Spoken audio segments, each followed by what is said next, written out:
Good evening, everyone, and welcome to another weekly webinar from System Leadership Webinar Series. Really happy to welcome all of you. And for the ones who haven't been able to make it, I'm sure you'll be listening to this to the recording because we always record our webinars to allow everyone to benefit from the insights of our great speakers and guests. Thank you, Rasha, for being with us today. We're happy to welcome Rasha Hadi. Rasha Hadi is today a life coach after 20 years of corporate experience, working with big companies in different industries, including tech industry. So having had her own share of corporate experience or corporate challenges, today she dedicates her work as a life coach, working with individuals, business leaders at different levels of their authority and different roles to navigate through life, personal and professional challenges. So we've been running a series of webinars talking about, the context of what's been happening since we have been dealing with this crisis. And we've run topics from how to innovate in crisis to how to motivate remote teams. And mainly the focus was on maintaining and sustaining business continuity and working more on how to build agile organizations, how to become digital, how to transform. All of these topics are great and are in need, and all business leaders or entrepreneurs or startup or even anybody who is going through a change, no matter what their role is, really needed those insights. But today we're completely shifting to a very important topic because we tend to forget about the self, about what these business leaders, employees, CEOs are handling, are having to deal with as individuals. And all of us definitely haven't planned 2020 to go like this. Whether we are business leaders, we had a different plan for our Vision 2020. It's such a great number. It's a new decade. So governments had Vision 2020. Companies had Vision 2020. Individuals had super goals and had their personal visions of things that they want to achieve in 2020. However, each of us had somehow a setback, whether it's a big setback or a small setback, but none of us can deny that things didn't go the way we wanted them to go, even if we want to just talk about our summer plans, for example. So, and that's why the topic of today is really important, because we are all going through disappointment. We could be in denial and keep saying, oh, everything is great, we're positive people. Yes, it's great to be positive, but it's also human to take a pause and really acknowledge that we are going through adversity, that things did not go to plan, as per plan, and that we are going through some disappointment somehow. We're really happy to have Rasha today to really walk us through what is disappointment and how can we navigate through it. She has prepared a great talk for us. So enough from me, and the stage or the webinar is yours, Rasha. So let's start with what is disappointment, just to go, with the definition of the word itself. Thank you, Hanan.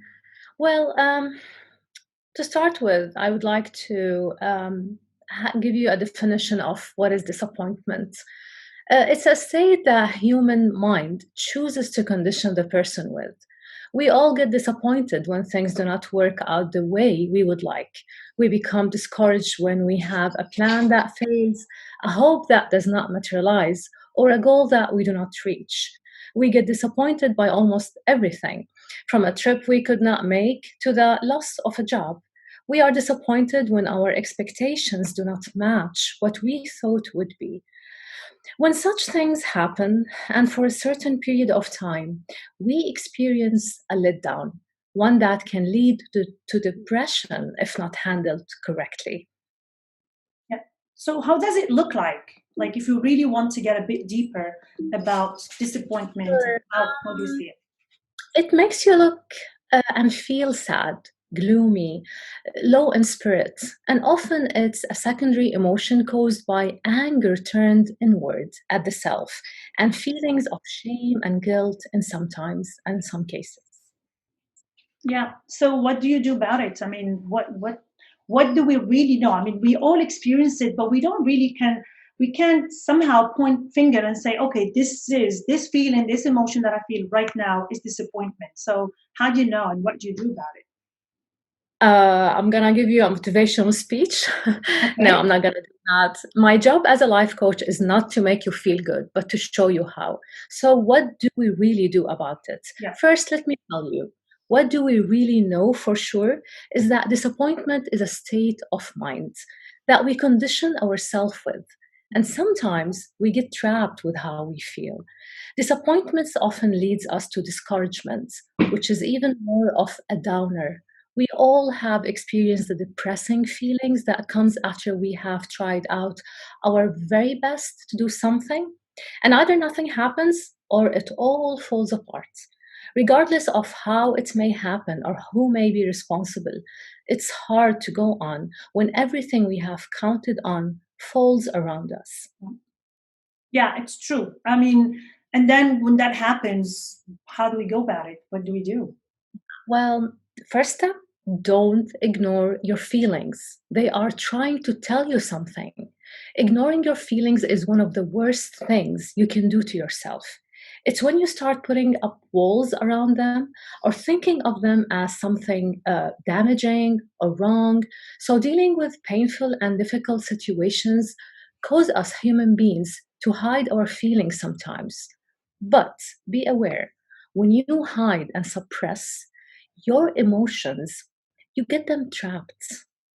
And that will what will take me to slide 5 actually. Yeah, it's And so true. I mean, sometimes that's what happens because we want to have that image that we are this positive person. Especially now, there's so much pressure, especially with social media. Everybody's showcasing this perfect life and this successful life, and we don't want to be labeled as negative people. There's so much, harsh reactions against people that complain, that we took it to a different level and we started wanting to wear a mask, not the mask for COVID, but really a full mask, hiding our emotions. I'm glad that you are mentioning that. Yeah. So, what happens then when we suppress those negative emotions or those emotions that we are feeling? And they don't have to be always positive.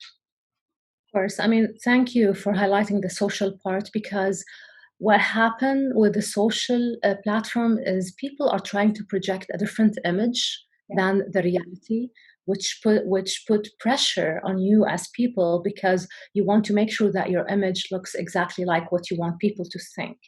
So, to answer your question on what happens when we hide and suppress our emotions, this act can quite affect your perception of reality, the way we perceive life events, and how we feel and think of our life. You need to acknowledge the pattern of thoughts that acts as the discomfort and plays a major role in your emotional stability. Yeah. So, as a result, these suppressed feelings often worsen and further create toxic emotions, as well as a range of side effects like lack of sleep, hostility, anger, fear, anxiety, and depressions. And depression leads to disappointments. As you can see in the second slide, Hanan, when you suppress your emotions, it becomes like a blockage, Yeah. and it really acts like a burden. Yeah. So this happens to, I think, to most of us, to every human being, and we keep talking about it. But how can we? What are like the thinking patterns or some common thinking patterns that we could identify so that or recognize or acknowledge, so we really can point that out and see how we can detach ourselves from them. Sure. The human mind has the ability to develop a thinking pattern that is toxic. When we surrender to our fears, fears such as losing our loved ones, Mhm. fear of losing a job, fear of being alone, or fear of getting old or even sick, then the mind starts to produce emotions that release harmful patterns of thoughts and feelings. The most common wrong thinking patterns are, as you can see it here on the slide, Yeah. number one, character is like when you say, I'm the reason for everything. I should have done that. I should have done this. Number two, generalization. Everyone hates me. Everyone is wrong. Number three, focus on the negatives. So I lost my job today. I'm applying for so many jobs. Nobody's calling me back. I will never get a job. Mhm. Number four, polar, white or black, it's either or. Number five, imperative, like this should happen. Number six, jump to conclusions. So I see my boss having coffee with my colleague. So I go and start thinking, he hates me. He's going to give the promotion to my colleague. And then I start acting according to that conclusion. And then toxic feeling starts to come to my mind. Yeah. Number seven, interpretation. Number eight, intimidation and belittlement. Number nine, irrelevant connections. And number 10, labeling. Yeah. So, most of us will battle at some point in our lives with thoughts and feelings that threaten to damage our success and happiness. Yeah. Core beliefs that are seeded inside each of us that includes views and assumptions we hold about ourselves, others, the world around us. They are deep seated beliefs which often go unrecognized, and yet they always affect our lives. And that's okay. We are all human beings. And it's okay. We are all having this limited belief system that was built inside us due to the way we were raised, the culture we live in, and the experiences we've been through. Yeah. So I hear that, yeah, and I think we are all guilty of this. No matter how advanced we are, no matter how progressive we are with our lives, I feel that some situations really put us into embracing some of these emotions at different stages of life. So, which brings me to the next question: how do we, manage these emotions? So I hear from you that self-awareness here is key. Can you tell us a little bit more about it? Of course. Well, let me highlight something. When we say manage your emotion, it goes beyond feeling angry at someone and holding yourself from shouting at him. Mhm. That is a self regulation. But emotional management starts when you learn how to identify trapped and negative emotions inside you, and then can eliminate the toxic that leads to feeling in a certain way. What makes you angry or sad at this moment is because something was triggered in you. The human mind develops a thinking pattern that is toxic when we surrender to our fears, then starts to produce emotions that release harmful patterns of thoughts and feelings.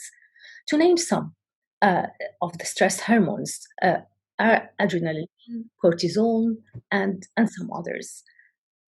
Yeah. What do we do when that happens? When we find ourselves into that, when those stress hormones take over our body and really drive us into being these uncontrollable, angry, mad people that somehow act in a way that we regret afterwards. Okay, so this is the exercise. When you start feeling disappointed, acknowledge the energy that flows to your mind and gives you thoughts. Mhm. These thoughts are the outcome of the disappointment that your mind is trying to condition you with. Disappointment can easily arise in your mind and control your thoughts. And disappointment feelings are extremely hard because it comes so suddenly. Stay aware while this happens and recognize disappointments as an expression. Be conscious. It's not true, but a reflection of thoughts. Whatever emotions you're feeling, be aware. Right. Yeah, that's great. Great insights, Russia. And I think you really gave us in such a short time, a scientific way of how to look at them, very practical, way on how to identify those emotions that are triggered by disappointments, and that disappointments could be really caused by many incidents that happen in life, and especially now in these times of difficulty. So, can you just give us some practical tools or strategies that you can suggest? I know it takes more than half an hour to deal with that, but I'm sure based on your experience with common challenges, you can probably propose some strategy that the audience and myself, because I find this very insightful, we could benefit from and start actioning. Yeah, being a strategist all my life, I love strategies. So here's the strategy that I'm proposing here. The strategy here is to stay the observer or the witness of these thoughts. And what I mean with that, witness or observer, is to be aware of the energy of disappointment or anger or sadness so Mhm. that you don't become completely identified with it. The act here, this act will challenge your thinking patterns. The more awareness comes in, the more the old patterns will change. The real change, Hanan, here is to become aware of whatever that happens inside you. So the disappointment is no longer you. The disappointment is disappointment, and you are the awareness. Now, if you feel certain feelings arise and you couldn't control yourself, it's okay. This is the beginning of your awareness. The moment will come where you'll catch your mind producing thoughts and stop the flow before it controls you all over. Hanan, it takes 2 to 4 seconds to stay with your awareness and feel the emotions coming. If you catch it, don't suppress it, but be there as the witness. And if it grows, the witness grows with it. Great, amazing. I think what I hear from you here is, again, self-awareness. I think is the key takeaway today, and also it's really about acknowledging emotions, no matter how negative they could be labeled, and believe that it's okay. Sometimes it's okay not to be okay, and catch yourself acknowledging that, and then build a strategy or solutions around it. But be aware that it's okay, embrace it, live it, because it's only human to feel, that polarity. Sometimes we have ups and sometimes we have downs. I guess that was the main, for me at least personally, that was the main takeaway. Unless you have any closing comments, Rasha, before I open the floor for the audience if they have any questions or comments. I just wanna tell you, Hanan, and tell everyone today is that to observe any type of emotions in your energy is a wonderful shift. It doesn't make you immature to feel something. When you are aware, you don't believe in every thought that arises, and that's freedom. You will recognize it as a thought coming from anger or fear and not the truth. It's a distortion, and we all get distorted in a way or another. So, yeah. Yeah, thank you. I think it's really about knowing how to manage emotions rather than being managed by emotions. And for me, this is really a mantra that just popped up in my mind, and I'm going to continue making it as an affirmation. Manage your emotions. Don't let your emotions manage you. Thank you so much, Rasha. It's your insights really awakened a lot of thoughts. There are so many things that might sound like common sense, but as they say, common sense is not that common. So I hope everyone here really enjoyed. I'm sure they all enjoyed your talk, and we still have some time. If anybody has any comments, we have the chat. Please feel free. If you want to speak, let me know. I'll unmute you. It'll be great. Let's see if we have any comments. So we have some time. Please feel free to add some insight if you have. Ask Rasha a question, and give us your feedback, because we all learn from each other. This is a platform to share knowledge, and I'm sure everyone who's attending here can add value to this discussion. Yeah. Let's give it a couple of minutes. Just tell us on the chat how you found the talk, and if you have any comments. All right, we have a message here. When we decide to get help from a life coach, when we decide to get help from a life coach or a psychologist, is that a question? Like, should we get help from a life coach or a psychologist? Or you want to know the difference? You can just let me know, Jamila, please. Yes, my question is that, these cases, and it's like when it happened, and it depends on the intensity of the situation. When do we seek a life coach versus psychologist? Oh, okay, very good question. A life coach is highly trained on when to identify cases and ask the patient or the client to go and seek help from a psychologist. But in this context of the topic that we're talking about, a life coach here can help you reduce ongoing mental distress by challenging your negative thinking strategies and replacing them with healthy thinking strategies. So I hope my answer is giving you an insight. I guess it's like the first step. You first seek a life coach and see if your situation is really intense. And life coach is trying to identify the need for a a higher stage, which is where you reach psychologists, right? That's what I understood, Rasha. Yeah, Absolutely, absolutely. Yeah. The neuro system today, all the psychologists and all the psychiatrists has been challenged by, should we change the chemistry of the mind for people to change, or should we help people adapt to new behaviors and strategies, and then the chemistry of the mind can change? Yeah. So there's something called seed strategy, and seed strategy focus on increasing the hormones of happiness in your mind that will replace the medicine that the psychiatrist will give you. It's really your choice. But again, we are all highly trained to see if you need a medicine or not. But again, life coach would never ask you to take a medicine. Yeah, absolutely. Yeah. And there's a very interesting comment from Lena. Lena says, first thing, she's thanking Rasha and myself, and then managing emotions is not easy when you do not have an encouraging environment around you. So how much importance does the environment have, or impact has the environment have on being able to deal and manage emotions or negative emotions, I would say here? Well, it's very important to have a supporting system around us that makes us feel good in terms of security and in terms of having a shield that we can go to, be it a relationship, be it a financial stability. However, it's very important here to recognize the mechanism that I've highlighted between what I feel and why I'm feeling, and between being the awareness. No matter how challenging is your environment, you can always decide to adapt to, I'm going to recognize the feelings that I'm having today, why I'm feeling that, and then try to see what should I do about it. If we're going to wait for the circumstances to change, then you're losing the opportunity of the awareness that is inside us, of the hidden power that people usually doesn't recognize it. So it's not easy. I know it's challenging, but you can always reach out. We have Zoom, and you can always reach out to any professional help.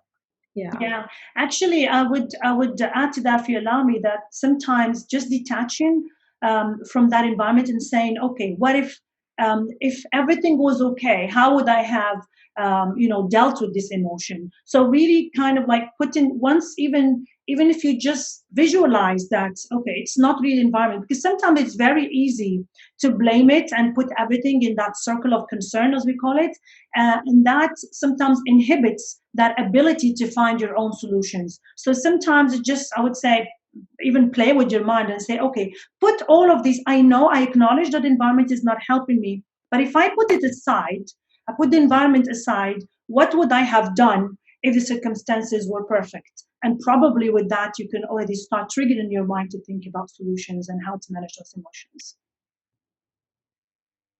Yeah, I would like also to add, yes. I'm not sure about the mental state that I think Lena is asking the question. No, she just said great, thank you. Yeah, okay, great. I just want to say that whatever you're feeling is your right to feel the way you're feeling. Don't feel that there's something wrong with me. So this is very important. Yeah. Can we, just to close, because I think all of us are going through stressful lives, and we are becoming, whether with the time, with what's happening, with all the thoughts that keep coming. Can you share with us some just quick tips just to close with, or steps to take, for example, just to calm down when we really feel highly stressed, when a situation emerges that really puts us in that high stress condition? Some practical tips that you personally could share with us to just get back to that calm? Before I share that, I just want to highlight a fact here is that we are human being. Human is where the mind is. Human is your ego. Ego is not a bad thing. Ego is where your thoughts and your beliefs comes from. Ego is the thing, is the entity that all the stress comes from. If you lose your job, if you lose someone that you love, if you get sick, you get troubled, and then you start feeling certain emotions. Mm-hmm. But But then there's the being part, which is the essence, where stillness is, where if you're gonna look to life through your mind, through the human part, you will never be able to handle things the way you should. You should detach yourself from the human part and focus on the being part. Being part where peace comes from. So to be able to have that stillness, it's like when you look at a tree, look at any tree today around you guys, and you'll see that there's a stillness in the tree.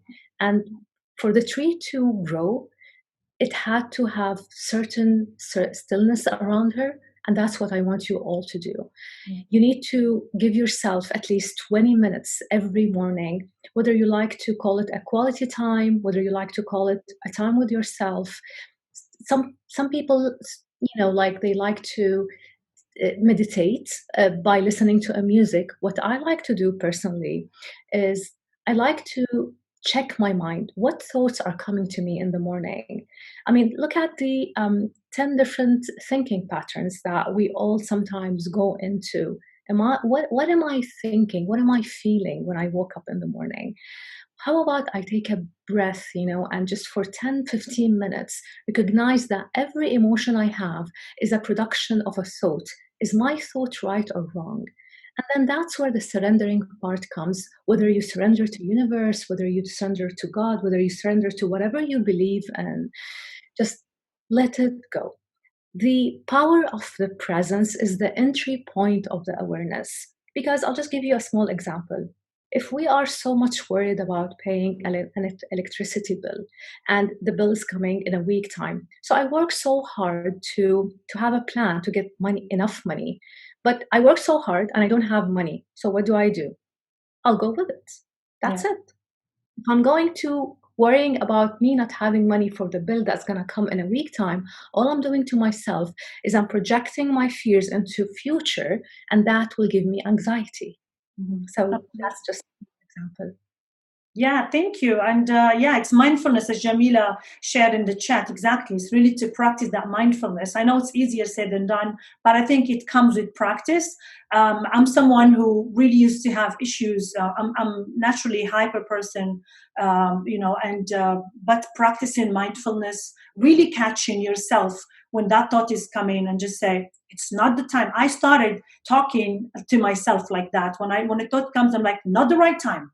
I don't need this thought right now. And trust me, the brain is a muscle and you can train it to catch those thoughts and really defer them. But it's like a muscle. It needs to be built with practice. Thank you so much. I think we could learn that from you because of your sense of calm when we speak. So you are definitely practicing what you preach. Thank you so much, Rasha. This was a pleasure. I'm sure we still have, Yeah, okay. So, Rasha, everybody's asking, some people are asking if they want to contact you, where they can find you, if you can just share on the chat. Salam Life Coaching, you can find it on Instagram, Facebook, and I will share with Hanan after this call my contacts. My name is Rasha Hadi. You'll find me everywhere on LinkedIn, Twitter, Facebook, so I'm easy to get. I just want to add something, Hanan, is that parenting ourselves is a very important way to feel calm. Imagine a 5 years old coming to you, whether you have children or not, someone who just broke something and he's only like 3, 4 years old. What would you do to him? Would you punch him? Would you kill him? What would you do? He's crying, so you just hug him. Hug yourself. Hug yourself when you feel bad. Hug yourself when you feel that there's something that should have done. Don't do that to yourself. Parenting self is very important starting point to the calm that you need to reach in all aspects of your life.